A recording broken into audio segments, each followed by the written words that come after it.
تقوی اور دل میں خوف خدا پیدا کرنے کا ذریعہ ہے، اور ہر اچھے اور نیک عمل کا مدعا اور مقصد بھی یہی ہے۔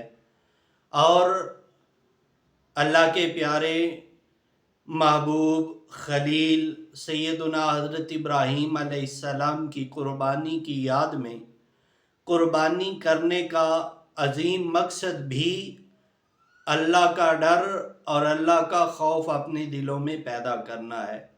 یہی وجہ ہے کہ اللہ تعالیٰ نے اپنے پاک کلام میں ارشاد فرمایا کہ لَن يَنَالَ اللَّهَ لُحُومُهَا وَلَا دِمَاؤُهَا وَلَكِن يَنَالُهُ التَّقْوَىٰ مِنكُمْ، کہ اے لوگو، تمہاری قربانی کا گوشت اور تمہاری قربانی کا خون اللہ تعالیٰ کو نہیں پہنچتا۔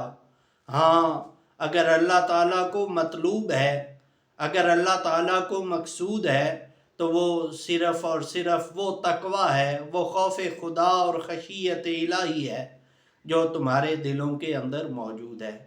اس لیے قربانی کرتے ہوئے ہمارا اصل مدعا، ہمارا مقصد یہی ہونا چاہیے کہ ہمارے اس اچھے اور نیک عمل سے ہمارا خدا، ہمارا رب راضی ہو جائے۔